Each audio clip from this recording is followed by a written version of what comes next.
जय श्री गोरक्ष। प्रिय श्रोताओं, सुमंत्र के सलाह देने पर महाराज दशरथ से परिवार अंगराज के यहाँ गए। वहाँ से वे महर्षि श्रृंगी और उनकी पत्नी को शांता को लेकर अपने घर आए। आज यह कथा आप सुनने जा रहे हैं।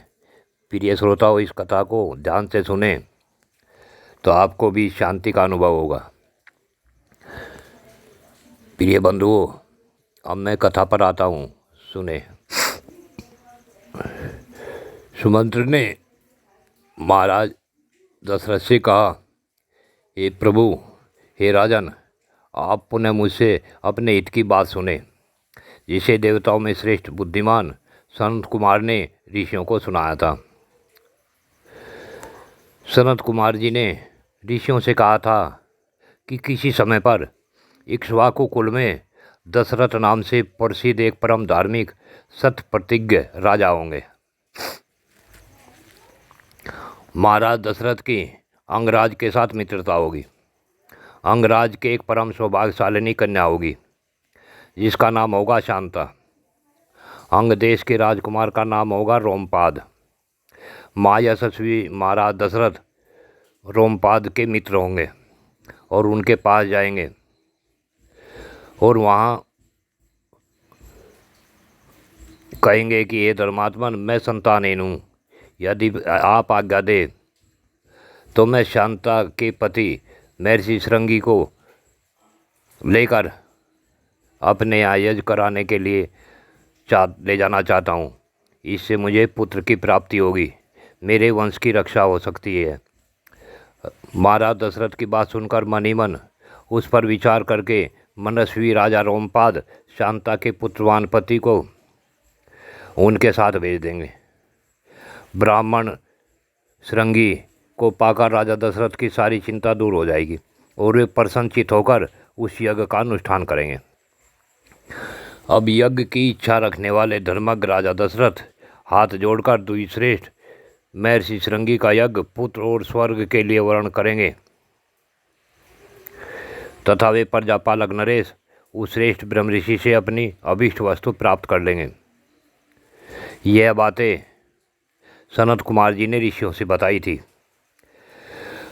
महर्षि श्रृंगी के यज्ञ करने के पश्चात महाराज दशरथ के यहाँ 4 पुत्र होंगे, जो एपर में पराक्रमी, वंश की मर्यादा बढ़ाने वाले और सर्वस्त्र विख्यात होंगे।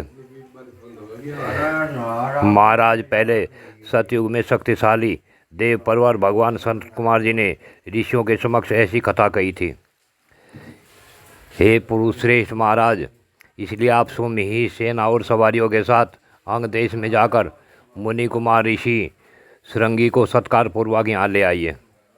सुमंत्र के वचन सुनकर राजा दशरथ को बड़ा हर्ष हुआ।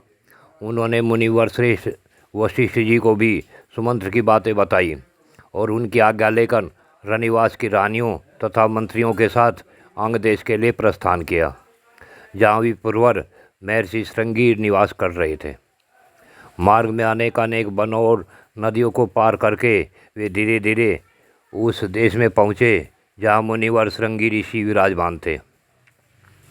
वहाँ पहुँचने पर उन्हें द्विश्रेष्ठ महाराज ऋषि श्रृंगी रोमपाद के पास ही बैठे दिखाई दिए। वे ऋषि कुमार प्रज्वलित अग्नि के समान तेजस्वी जान पड़ते थे। उसके बाद राजा रोमपाद ने मित्रता के नाते अत्यंत प्रसन्न हृदय से महाराज दशरथ का शास्त्रोक्त विधि के अनुसार विशेष रूप से पूजन किया और बुद्धिमान ऋषि कुमार महर्षि श्रृंगी को राजा दशरथ के साथ अपनी मित्रता की बात बताई। उस पर उन्होंने भी राजा का सम्मान किया। इस प्रकार भली भांति आदर सत्कार पाकर नरश्रेष्ठ राजा दशरथ रोमपाद के यहाँ 7-8 दिनों तक रहे। इसके बाद वे अंगराज से बोले, हे प्रजापालक नरेश, तुम्हारी पुत्री शांता अपने पति के साथ मेरे नगर में पदार्पण करे, क्योंकि वहाँ एक महान आवश्यक कार्य उपस्थित हुआ है। राजा रोमपाद ने बहुत अच्छा कहकर उन बुद्धिमान महर्षि का जाना स्वीकार कर लिया और ऋषि कुमार श्रृंगी से कहा, हे विप्रवर, आप शांता के साथ महाराज दशरथ के यहाँ अयोध्या नगरी में जाइए। राजा की आज्ञा पाकर उन ऋषि पुत्र ने तथास्तु कहकर राजा दशरथ को अपने चलने की स्वीकृति दे दी। अब राजा रोमपाद की अनुमति ले महर्षि श्रृंगी ने पत्नी के साथ वहाँ से प्रस्थान किया। उस समय शक्तिशाली राजा रोमपाद और दशरथ ने एक दूसरे को हाथ जोड़कर स्नेहपूर्वक छाती से लगा तथा अभिनंदन किया। फिर मित्र से विदा ले रघुकुल नंदन दशरथ वहाँ से प्रस्थान हुए। उन्होंने पूर्ववासियों के पास अपने शीघ्रगामी दूत भेजे और कहलवाया कि समस्त नगर को शीघ्र ही सुसज्जित किया जाए, सर्वत्र धूप की सुगंध फैले, नगर की सड़कों को झाड़ बुहार कर उन पर पानी का छिड़काव कर दिया जाए तथा सारा नगर ध्वजा और पताकाओं से अलंकृत हो। राजा का आगमन सुनकर पूर्ववासी बड़े प्रसन्न हुए। महाराज ने उनके लिए जो संदेश भेजा था उसका उन्होंने उस समय तुरंत ही पूर्ण रूप से पालन किया। उसके बाद महाराज दशरथ ने शंख और दुंदुभी आदि वाद्यों की ध्वनि के साथ विप्रवर श्रृंगी ऋषि को आगे करके अपने सजे सजाए नगर में प्रवेश किया। उन द्विज कुमार का दर्शन करके सगर नगर निवासी बहुत प्रसन्न हुए। उन्होंने इंद्र के समान पराक्रमी महाराज दशरथ के साथ पुरी में प्रवेश करते हुए महर्षि श्रृंगी का उसी प्रकार सत्कार किया जैसे देवताओं ने स्वर्ग में सहस्राक्ष इंद्र के साथ प्रवेश करते हुए कश्यप नंदन वामन जी का समादर किया था। ऋषि को अंतपुर में ले जाकर राजा ने शास्त्र विधि के अनुसार उनका पूजन किया और उनके निकट आ जाने से अपने को कृतकृत माना। विशाल लोचन शांता को इस प्रकार अपने पति के साथ उपस्थित देख अंतपुर की सभी रानियों को बड़ी प्रसन्नता हुई। वे आनंदमग्न हो गई। शांता भी उन रानियों से तथा विशेषतः महाराज दशरथ के द्वारा आदर सत्कार पाकर वहाँ कुछ काल तक अपने पति विप्रवर महर्षि श्रृंगी के साथ बड़े सुख से रही। उसके बाद बहुत समय बीत जाने के पश्चात कोई परम मनोहर दोष रहित समय प्राप्त हुआ। उस समय वसंत ऋतु का आगमन था। महाराज दशरथ ने उसी शुभ समय में यज्ञ आरंभ करने का विचार किया। तत्पश्चात उन्होंने देवोपम कांति वाले विप्रवर महर्षि श्रृंगी को मस्तक झुकाकर प्रणाम किया और वंश परंपरा की रक्षा के लिए पुत्र प्राप्ति के निमित्त यज्ञ कराने के उद्देश्य से उनका वर्णन किया।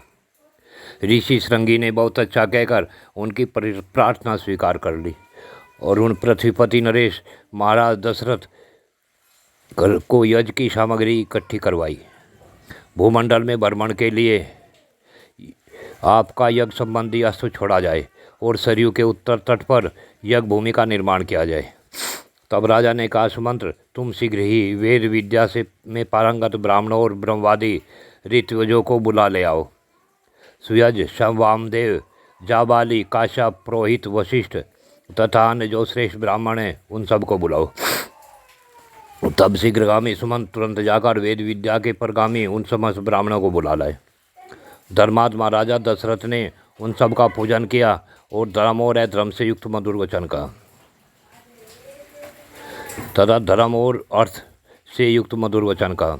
हे महर्षियों, मैं पुत्र के लिए निरंतर संतप्त रहता हूँ। उसके बिना इस राज आदि से भी मुझे सुख नहीं मिलता। अतः मेरा यह विचार है कि पुत्र के लिए अश्वमेध यज्ञ का अनुष्ठान करूँ। इसी संकल्प के अनुसार मैं अश्वमेध यज्ञ का आरंभ करना चाहता हूँ। मुझे विश्वास है कि ऋषि पुत्र महर्षि श्रृंगी के प्रभाव से मैं अपनी संपूर्ण कामनाओं को प्राप्त कर लूँगा। राजा दशरथ के मुख से निकले हुए इस वचन की वशिष्ठ आदि सभी ब्राह्मणों ने साधु साधु कहकर बड़ी सराहना की। इसके बाद महर्षि श्रृंगी आदि सब महर्षियों ने उस समय राजा दशरथ से पुनः यह बात कही, महाराज, यज्ञ सामग्री का संग्रह किया जाए, यज्ञ संबंधी अस्त्र छोड़ा जाए तथा सरयू के उत्तर तट पर यज्ञ भूमि का निर्माण किया जाए। तुम यज्ञ द्वारा सर्वथा चारामित पराक्रमी पुत्र प्राप्त करोगे, क्योंकि पुत्र के लिए तुम्हारे मन में ऐसी धार्मिक विचार का जो उदय हुआ है वह श्रेष्ठ है। ब्राह्मणों की यह बात सुनकर राजा को बड़ी प्रसन्नता हुई। उन्होंने बड़े हर्ष के साथ अपने मंत्रियों से यह शुभ अक्षरों वाली बात कही, गुरुजनों की आज्ञा के अनुसार तुम सभी लोग शीघ्र ही मेरे लिए यज्ञ की सामग्री जुटा लो। शक्तिशाली वीरों के संरक्षण में अक्षत्रिय अश्व छोड़ा जाए और उनके साथ प्रधान ऋत्विज भी रहे। सरयू के उत्तर तट पर यज्ञ भूमि का निर्माण हो। शास्त्रोक्त विधि के अनुसार कर्मशः शांति कर्म, पुण्याहवाचन आदि का विस्तार पूर्वक अनुष्ठान किया जाए, जिससे विघ्नों का निवारण हो। यदि इस श्रेष्ठ यज्ञ में कष्टप्रद अपराध बन जाने का भय न हो तो सभी इसका संपादन कर सकते हैं, परंतु ऐसा होना कठिन है, क्योंकि ये विद्वान ब्रह्म राक्षस यज्ञ में विघ्न डालने के लिए छिद्र ढूंढा करते हैं। विधिहीन यज्ञ का अनुष्ठान करने वाला यजमान तत्काल नष्ट हो जाता है। अतः मेरा यह यज्ञ जिस तरह विधि पूर्वक संपूर्ण हो सके वैसा ही उपाय किया जाए। तुम सब लोग ऐसे साधन प्रस्तुत करने में समर्थ हो। तब बहुत अच्छा कहकर सभी मंत्रियों ने राजेश्वर महाराज दशरथ के उस कथन का आदर किया और उनकी आज्ञा के अनुसार सारी व्यवस्था की। उसके पश्चात उन ब्राह्मणों ने भी धर्माज्ञ नृपश्रेष्ठ दशरथ की प्रशंसा की और उनकी आज्ञा पाकर सब जैसे आए थे वैसे ही फिर वापस चले गए। उन ब्राह्मणों के चले जाने पर मंत्रियों को भी विदा करके वे महान बुद्धिमान नरेश महाराज दशरथ अपने महल में गए। आज यह कथा केवल यहीं तक है, आगे की कथा फिर अगले भाग में। जय शिव गोरक्ष।